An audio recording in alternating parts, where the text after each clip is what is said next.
Исәнмесез, Яңа Гасыр каналында Татарстан хәбәрләре тапшыруы. Студияда Илгиз Шәкуров. Без турдан тур эфирда эшлибез. Алдагы минутларда.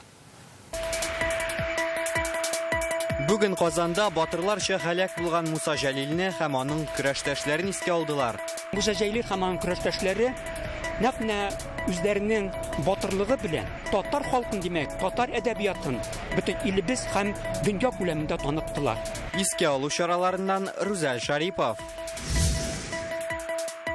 Ел башыннан республикада 17 бала күп катлы йортның тәрәзәсеннән егылып төшә. 2 сабый һәлак була. Как ребенок хочет плакать. В общем, звуки издавал какие-то. Монда кем гаепле? Ата-аналарны тагын ничек кисәтергә? Инзилә Хусаинова материалында. Социаль объектлар төкләндерелә, ишегаллар яңартыла. Ишегалларын тәртипкә сала торган программаларын бик матур итеп оештырганнар. 10 миллионнан артык акча кергән. Халык рәхмәтле. Мөслимдә бердәм Россия көне ничек үтте? Тулырак Шулпан Касымова. Республиканың иң алдынгы савымчылары Тәтеш районына җыелды. Үземнең эшемне яратам. Бик шатмын, что монда килдем. Җиңү яулау өчен савым аппаратын ничә минутта җыеп бетерергә кирәк. Булар хакында Илдар Сафиуллин. Бүген Муса Җәлилне һәм аның көрәштәшләрен искә алу көне 1944 елның 25 августында Берлинның Плетцензей төрмәсендә 11 каһарман җәзалап үтерелгән. 78 ел вакыт узды, әмма алар халкыбызның күңел түрендә яши. Казанда искә алу чаралары Муса Җәлилнең фронтка киткән фатирыннан башланды. Соңрак татар җәмәгатьчелеге бөек шагыйрьнең һәйкәленә чәчәк салды. Шигырьләренә язылган җырлар яңгырый. Ел саен бу көнне шагыйрьнең кызы Чулпан Җәлилова да Казанга кайта. Нинди хатирәләр яңгыраган хәбәрчебез Рүзәл Шәрипов барлады.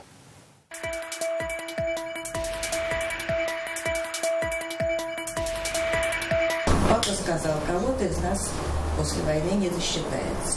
4 яшьлек Чулпан Җәлилова бу сүзләрне әтисен сугышка озатканда ишетә. Тик ул чакта әле аның белән мәңгелеккә аерылганын аңламый. Его прощание, когда он пришел уже одетый в военную форму. Бу фатирда мин әтине соңгы тапкыр күрдем. Ул хәрби киемнән безнең белән хушлашырга дип кайткан иде.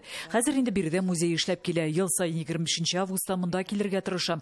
Һәм һаман аңлатып бетермәслек хисләр ташкынна ләгән. Мебель, которая вот стол, шкаф. Менә бу өстәлдә рәсемнәр ясаганым, мандолинада уйнаганнарым хәтердә. Шунсы сөендерә. Бабам калдырган рухи мирас башкаларга да кызыклы.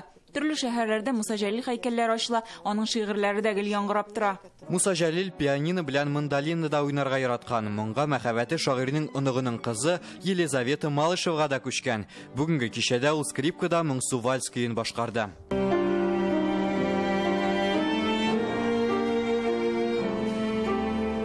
Музей фатирда Муса Җәлилнең көрәштәшләрен дә искә алдылар.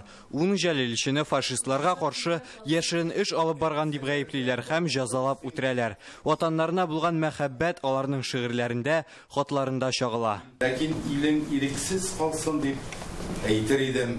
Мине зинданга сал.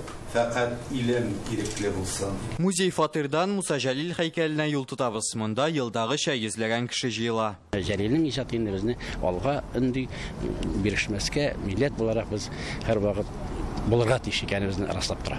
12 тулып 18 минут. Якынча нәкъ менә шушы вакытта Муса Җәлилнең гомере өзелә дә инде. Аның белән 10 көрәштәше дә һәлак була. Бүген 78 ел узса да алар айрым игътибарга лаек. Гариф Шабай, Әхмәт Симай, Абдулла Баттал. Җәлилчеләр арасында язучы Абдулла Алиш та бар. Аның якын туганы Гөлшат Сүнкишева бирегә ел саен килә. Алишавыям, бик дулкынланып киләм. Алиш абиның битләрен сөртәм, үзе белән сөйләшәм. Җан сыкрый, аны әйтеп бетереп булмый.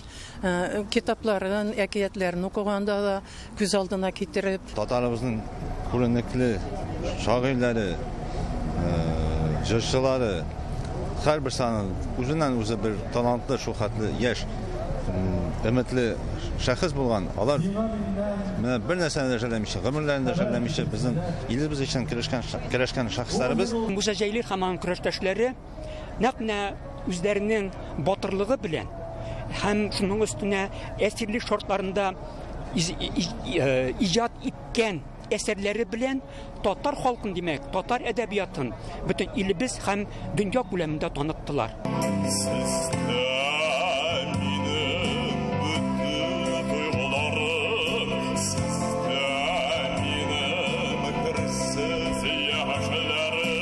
Әлеге чәчәкләр мәңгелек хәтер символы. Алар безгә җәлилчеләрнең батырлыгын искәртеп тора. Җырларым, сез шытып йөрәгемдә, ил кырында чәчәк атыгыз. Муса Җәлил Моабит төрмәсендә 100гә якын шигырь иҗат иткән. Һәм аларның барысында халык күңелендә яңгырату аның изге теләге булган. Һәм ул моңа һичшиксез ирешкән дә. Рүзәл Шарипов, Алмаз Зиядинов, Яңа Гасыр каналы. Тапшыруны дәвам итәбез. Россиянең халыкара дәрәҗәдәге хезмәттәшлегенә Татарстан зур өлеш кертә. Бүген илнең тышкы эшләр министры Сергей Лавров республика һәм аның җитәкчелеге алып барган эшкә шундый зур бәя бирде. Мәскәүдә Татарстан алып барган элемтәләр турында сүз барды. Тышкы эшләр министры Сергей Лавров президент Рөстәм Миңнеханов белән очрашты һәм аңа министрлык бүләген тапшырды. Халыкара мөнәсәбәтләрне ныгытуга керткән өлеше шулай югары бәяләнә. Рөстәм Миңнеханов исә федераль министрга якын арада тормышка ашырылачак проектлар турында бәян итте. Мәскәүдән безнең репортаж. Соңгы берничә елда Татарстан белән тышкы эшләр министрлыгы арасында хезмәттәшлек бермә-бер артты. Бик күп уртак чаралар уздырыла. Дипломатлар һәм министр Сергей Лавров үзе әйтүенчә, Россия төбәкләренең халыкара мәйдандагы эшчәнлеген карасак, Татарстан иң активы. Шәхсән сез һәм сез җитәкләгән республика илнең тышкы сәясәтен тормышка ашыруда актив өлеш кертә. Россия ислам дөньясы стратегик күзаллау төркемен җитәкләйсез. Аны үз вакытында Россиянең тышкы эшләр министры Евгений Примаков белән Татарстан беренче президенты Минтимер Шәймиев оештырган иде. Бу оешманың дөньядагы катлаулы хәлләргә карамастан бүген дә актив эшләвендә сезнең өлешегез дә гаять зур. Сергей Лавров Рөстәм Миңнеханов җитәкчелегендәге Россия ислам дөньясы стратегик күзаллау төркеме эшчәнлегенә дә игътибар итте. Дөньяда яңа геосәяси хәлләр барган чорда ислам дәүләтләре белән дуслык, үзара хөрмәт аша багланышларны ныгыту, уртак мәнфәгатьләр барлыгын ачыклау аерым әһәмияткә ия диде министр. Халыкара мәйдандагы вазгыятькә карамастан сез җитәкләгән төркем актив эшли. Быел рекордлы санда чаралар үткәрдегез. Анда һичшиксез сезнең дә өлешегез зур.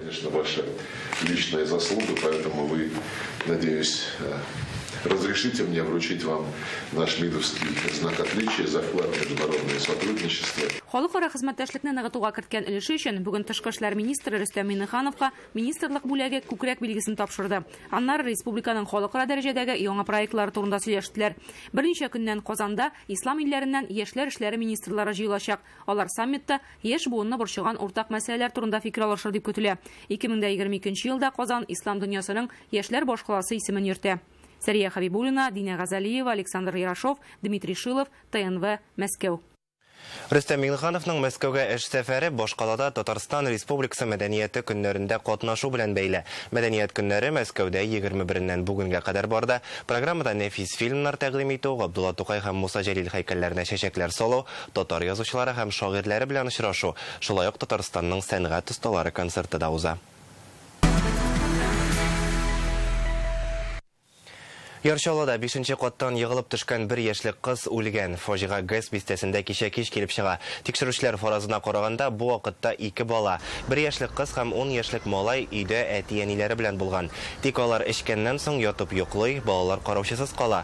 Кечкенә кыз тәрәзә төбенә менә һәм егылып төшә. Аны ашыгыч медицина ярдәме хастаханәсенә алып китәләр, әмма сабыйны коткарып калып булмый, хәзер җинаять эше кузгатылган. Вот в этом доме.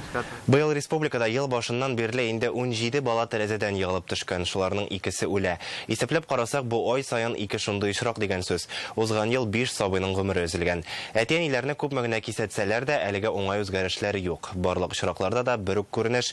Бала бүлмәдә үзе генә, тәрәзә ачык, бик куелмаган, сабый москит челтәренә таяна һәм егылып төшә. Ни өчен сабыйлар бик еш мондый бәләгә юлыга? Һәм әти-әниләргә тагын ничек аңлатырга? Сорауга җавапны хәбәрчеләребез эзләде. Вроде как ребенок хочет плакать. В общем, звуки издавал какие-то. Бу август уртасында Яршалының Зәп микрорайонында булган хәл. Шушы тирәдә яшәүчеләр җирдә яткан баланы күргәч тиз генә ашыгыч ярдәм чакырта. 4 яшьлек сабый 9-нчы каттан егылып төшкән. Бу йортка куелган камера кадрларыннан күренә. Малай әтисенә кунакка килгән булган диләр. Фаразлар буенча ул тәрәзә төбенә менә һәм анда куелган челтәргә таянып аска төшеп китә. Сабый гомерен саклап калу өчен Казанның ДРКБ табиблары күп көч куйды. Состояние ребенка в настоящий момент с положительной динамикой. Баланың хәле уңайякка үзгәрә башлады. Хәзер ул хирургия бүлегенә күчерелде. Дәвалануы шунда уза. Берничә атнадан өенә кайтару мөмкинлегендә карый башларга була. Август айында Республика балалар клиник хастаханәсенә Әлмәттә 1-нче каттан егылып төшкән тагын бер баланы китергәннәр иде. Ул да имгәнүләр алган. Аяныч тәмамланган очраклар бар. Ой, кызганыч инде бу минем башыма сыймады инде. Төне буе йоклый алмадым. Май айында шул ук Әлмәттә 9-нчы каттан егылып төшеп яшь ярымлык кыз үлә. Аңардан башка фатирда тәрәзә янында тагын 4 һәм 6 яшьлек сабыйлар да булган. Соңрак бу балаларны әти-әниләре өйдә үзләрен генә калдырулары ачыклана. Прокуратурадан алынган мәгълүматларга караганда, республикада ел башыннан 17 бала тәрәзәдән егылып төшкән. Узган ел 23 очрак була, 5 сабыйның гомере өзелә. Основная доля падений приходится на детей в возрасте от 1,5 до 7 лет. Егылып төшүче сабыйларның иң кечкенәсенә яшь ярым, зурысына 7 яшь. Һәрбер очрак буенча прокуратура тикшерү уздыра. Гадәттә ата-аналарның куркынычсызлык кагыйдәләрен үтәмәве ачыклана. Алар административ җаваплылыкка тартыла, кайберләренә карата җинаять эше дә кузгатабыз. Либо ненадлежащее исполнение родителям своих обязанностей. Белгечләр иң беренче чиратта ата-ана гаепле ди. Большинство трагедий связано с тем, что дети опираются на москитную сетку. Фаҗига күп очракта балалар чебен ширкидән саклаучы челтәргә тотыну сәбәпле килеп чыга. Алар әле аның куркыныч икәнен чыдатмавын аңламый. Әлбәттә, моңа әти-әни гаепле, чөнки тәрәзәләр куркынычсызлык таләпләренә җавап бирми. Хәзер моның өчен бик күп төрле җайланмалар бар. Алар яңа йортларга куела башлады инде. С использованием этих технологий Куркынычсызлык җайланмаларын төзелеш материаллары сатыла торган кибетләрдә, ягъни тәрәзә җитештерүче оешмалардан сатып алырга мөмкин. Гадирәкләре дә, ачкыч белән генә ачыла торганнары да бар. Еще есть вот такой вариант. Это замок с ключом, который ставится внизу створки. Он вот так устанавливается. Җайланманың монысы тагын да ышанычлырак ди белгечләр. Ул тәрәзәнең аскы өлешенә урнаштырыла һәм ачкычка бикләнә. Бары тик өскә өлеше генә яртылаш ачык кала. На самом деле заказывают эти детские замки довольно редко. Дөресен әйткәндә, кешеләр мондай саклану җайланмаларын бик сирәк сорый. Без аларга күңелсез очраклар булмасын өчен һәрбер тәрәзәгә куярга киңәш итәбез. Әмма күбесе баш тарта, үзләр белән андый хәл булмас дип уйлыйлар күрәсең. Детских замков. Белгечләр бала өйдә вакытта тәрәзәләрне киң итеп ачмаска, эш белән мәшгуль булып, аларны игътибардан югалтмаска киңәш итә. Инзилә Хусаинова, Чулпан Касыймова, Илшат Мөхәммәтов, Яңа гасыр каналы. Ел башыннан Татарстан юлларында 10 бала хәлак булган. Чагыштырып карасаң, авыл мәктәбенең 1 сыйныфы кадәр, шул кадәр бала мәктәпкә бармаячак дигән сүз. Тагын 290 имгәнә, яшь кына балалар үлеменә нәкъ менә өлкәннәрнең юл кагыйдәләрен үтәмәү сәбәп була ди ЮХИДИ хезмәткәрләре. Хәлак булучылар арасында җәяүлеләр дә, пассажирлар да бар. Быел инспекторлар балаларны машинага утыртып йөртү кагыйдәләрен үтәмәүнең 8000гә якын очрагын ачыклый. Уку елы башына мәктәпләр янындагы юллар тикшереләчәк. 1 сентябрьдән җәяүлеләрнең юл аркылы чыгу урыннары контрольгә алына. Будет проводиться операция. Бала төп пассажир дигән чара оештырылачак. Машина хуҗалары балаларны йөртү белән бәйле кагыйдәләрне үтиме юкмы, шунысы тикшерелә. Шулай ук белем бирү йортларында ата-аналар һәм балалар белән очрашулар көтелә. Анда юлларда иминлек кагыйдәләрен үтәү хакында сөйләшәчәкбез. Татарстанда ковид белән хастаханәгә эләгүчеләр саны көннән-көн арта. Соңгы тәүлектә 105 кешене дәваларга салганнар. Шәршәмбе көнне 153 кешегә коронавирус диагнозы куела. Авыручылар саны ил буенча да үсештә. Соңгы тәүлектә 44 меңгә якын яңа очрак ачыкланган. Соңгы тәүлектә республика буенча ревакцинациягә 7322 кеше килә. Россия халыкларының туган телләре сакланмаса, милләт-ара татулыкка ирешеп булмаячак. Бүген Казанда узган сообщество форумында катнашучылар шундый фикерләрен җиткерде. Бүген аның 3нче көне, алдагы көннәрдә 2000ннан артык кеше республиканың уңышлы социаль проектлары белән танышып, Россия халыкларының рухи кыйммәтләрен саклау турында сүз алып барса, бүген игътибарны милли мәгарифкә юнәлттеләр. Теманы Инзилә Хусаинова дәвам итә. Россия халыкларының телләре аларны саклау һәм үстерү бүген шул хакта сөйләшәләр. Татарстанда 2020 елда эшли башлаган адымнар күп телдә белем бирү мәктәпләрен мисалга китерәләр. Если на Чукотке есть желание и потребность учить. Әгәр дә Чукоткада татар телен өйрәнергә телиләр икән, Татарстанда аларның телләрен өйрәнүгә ихтыяҗ бар икән. Без бу мөмкинлекне булдырырга тиеш. Һәр милләт вәкиленең мәнфәгате исәпкә алынырга тиеш. Әлегә бу эш тулысынча оештырылмаган. Әгәр Россия конституциясендә конфессиональ төрлелек дигән төшенчә бар икән, biz аны булдырырга тиеш. Полингваль комплексларның тәҗрибәсе бу чиракта бик файдалы. Татарстанда төрле милләттән булган мәктәпкәчә һәм мәктәп яшендәге балаларның үз туган телләрен өйрәнү мөмкинлеге бар ди катнашучылар. Как будет успешен ребенок, зависит именно от нас. Балаларның ни дәрәҗәдә уңышлы булулары бездән тора, шуңа күрә алар белән белемле һәм тәҗрибәле укытучылар эшләргә тиеш. Белгечләр Россия яшьләре туган телгә мөнәсәбәтен үзгәртте ди. Узган ел ил буенча татар укучыларның 65% туган тел буларак татар телен сайлый. Башка милләт вәкилләре дә шулай, ләкин хәзер балалар туган телләрендә әти-әниләреннән начаррак сөйләшә. Практика показывает. Совет чорында инглиз теле белән булган хәл бу. Балаларның туган телене өйрәнү өчен кызыксындыру чаралары юк. Туган телдә сөйләшердәй мөхит булдырылмаган. Онлайн белем алуда актуаль. Белгечләр балаларны укыту өчен интернет платформалар булдырырга тәкъдим итә. Кайбер балалар өчен онлайн форматта белем алу бердән-бер мөмкинлек икәнен онытмаска кирәк. Шуңа күрә әлеге платформалар ышанычлы булырга тиеш. Коммерцияле булмаган оешмалар белән журналистлар арасындагы элемтәне ныгыту турында да сөйләштеләр. Биредә федераль һәм җирле масса күләм мәгълүмат чаралары катнаша. С этим действительно есть проблема, потому что төп проблема коммерцияле булмаган оешмаларның журналистлар белән уртак тел таба белмәвендә. Шуңа күрә журналистлар да нәрсә турында язарга сөйләргә белми. Без бүген шушы мәсьәләне чишү һәм аннан чыгу юлларын эзләү өчен җыелдык.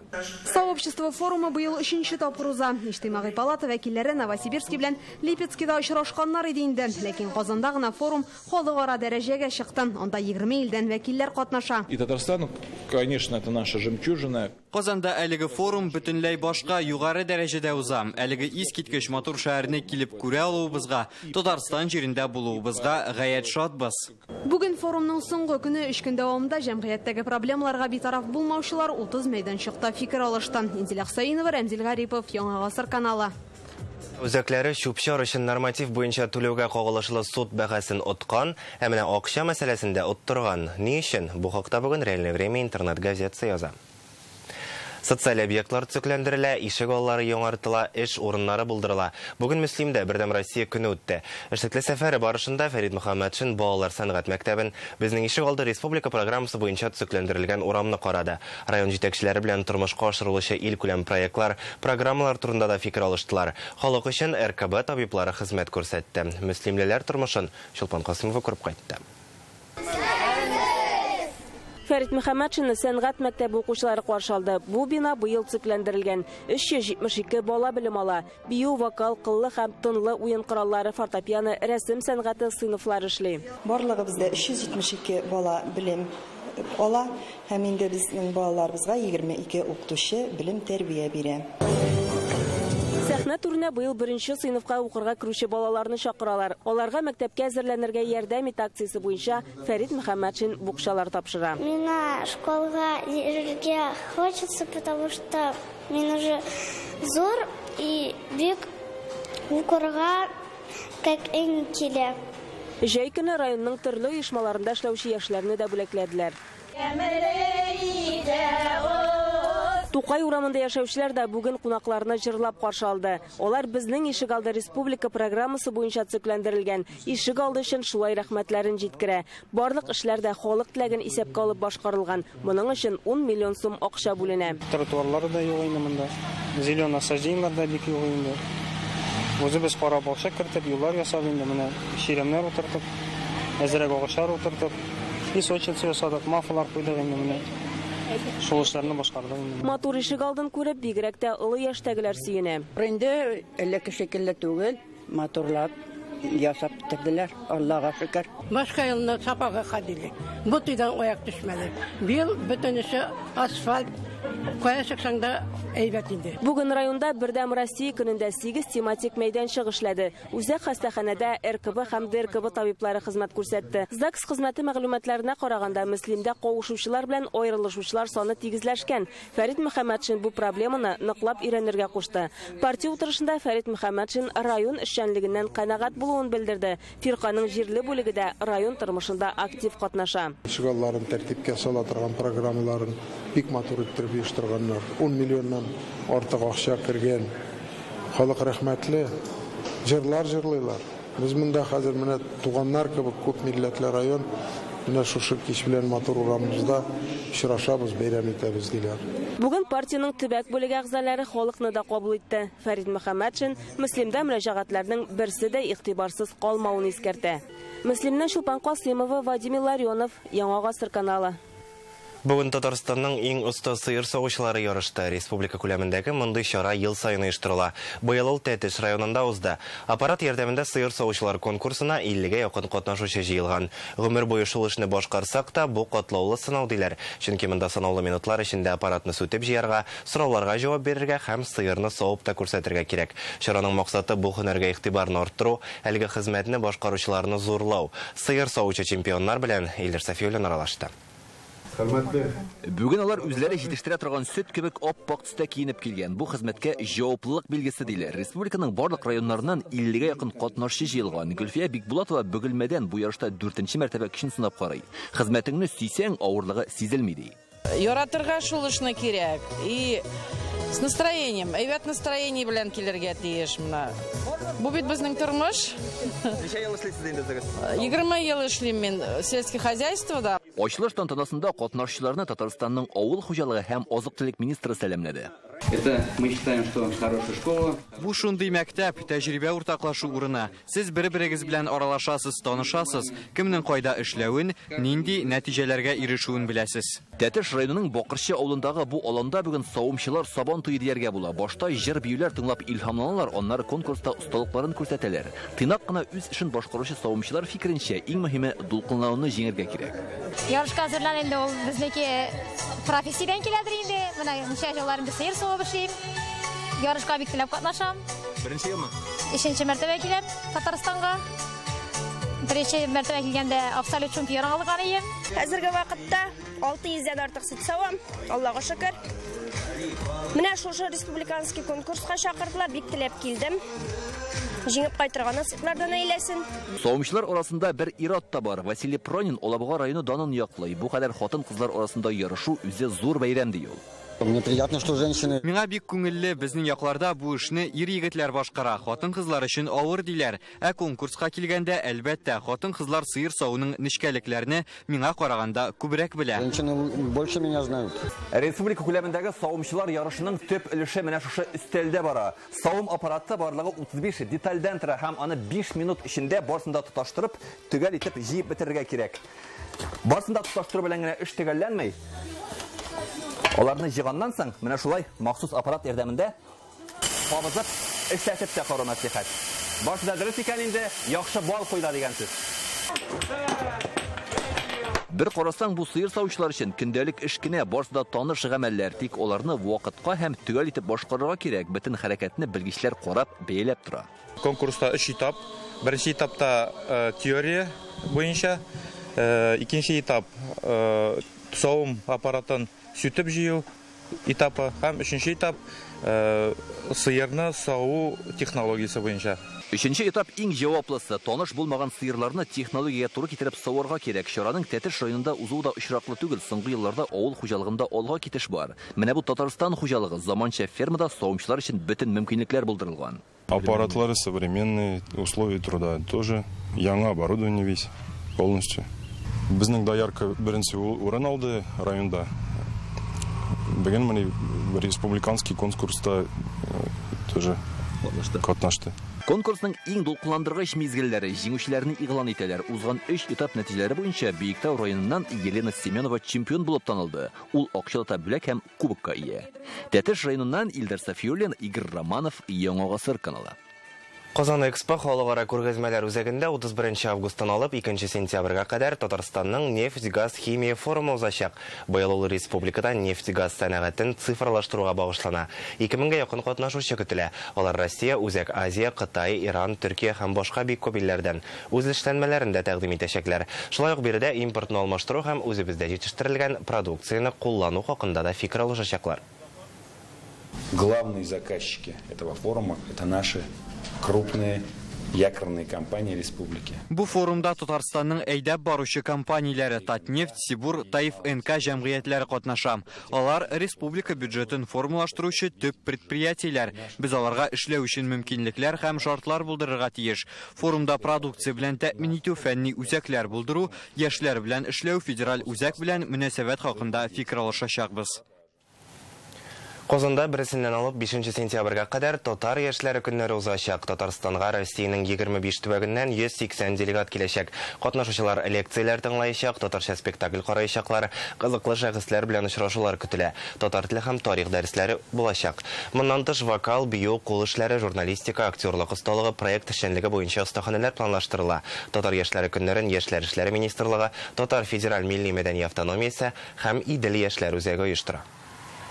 Монда килгән кызлар, егетләр, алар беренче чиратта алар өчен аралашу мәйданчыгы, бер-берсе белән танышу мәйданчыгы, һәм алар монда күрәләр, нинди активлык бар, башка регионнарда нинди активлык бар, ничек татар җырларга да, татар телендә сөйләшергә дә.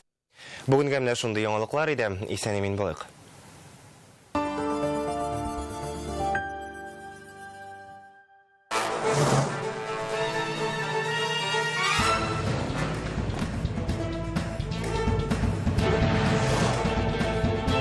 На скорости 60 км в час, даже на сухой дороге, расстояние, которое пройдет автомобиль до полной остановки, около 60 метров.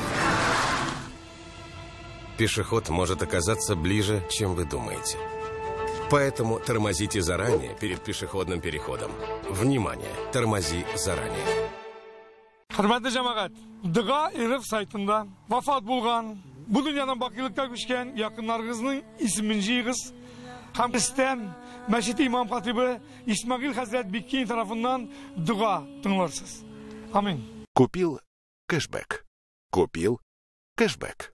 С дебетовой карты МИР Акбарсбанка и с кэшбэком 10% на все, этот процесс никогда не остановится. Установите приложение Акбарс онлайн и оформите бесплатную карту. Татарстанда 10 ел сайын уздырыла торган Ачык Республика телевизион эшләүче яшьләрнең «Наше время, безнең заман» иҗат фестиваленә старт бирелде. Катнашу шартларын bzzm.ru сайтында белә аласыз. Татарстанның халыкара нефть-газ химия форумы сезне бик бай эшлекле программа Tat Oil Expo күргәзмәсе тармакның төп компанияләренең тәэмин итүчеләре көне көтә. 30 августа в честь Дня Республики Татарстан большой концерт лауреатов и победителей фестиваля творчества работающей молодежи «Наше время, безнен заман». 30 августа в 13:30. Площадь перед театром Камала.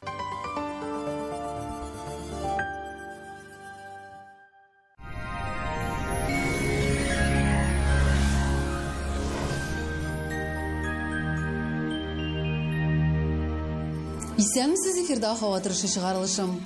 Яндекс погода мәгълүматы буенча һава торышында үзгәрешләр көтелми. Көньяк көнчыгышта Бөгелмә Баулы Әлмәттә алмашынучан болытлы һава 30 градус җылы. Төньяк көнчыгышта Түбән Кама ярчалы Алабугада аязучан болытлы температура 31 градус. Төньяктан Актаныш Агырҗи Менделеевскида явым-төшемнәр көтелми җылылык 30 градус. Төньяк көнбатышта Арча Кукмара Балтачта урыны белән кыска вакытлы яңгыр 30 градуска кадәр җылыта. Көньяк көнбатышта Болгар-Буа Чүпрәлдә болытлы температура 30 градус. Чистая Нурлат Мамадышта эссе 31 градус җылы. Җил көньяктан талгын. Сезнең өчен яңа бер мәгълүмат. Горки Әмәт паркы һәм Горки метросы янындагы Новые Горки шәһәр паркы торак комплексында кулланышка тапшырылган һәм төзелеп килүче кирпеч йортларда фатирлар чиста һәм дизайнер эшләнмәләре белән тәкъдим ителә. Толырак мәгълүмат 2677 телефоны буенча Грань төзелеш компаниясе. Квартиры с чистовой отделкой для тех, кто выбирает жизнь в новом формате. Жилой комплекс «Город-парк. Новые горки». 2-677-677.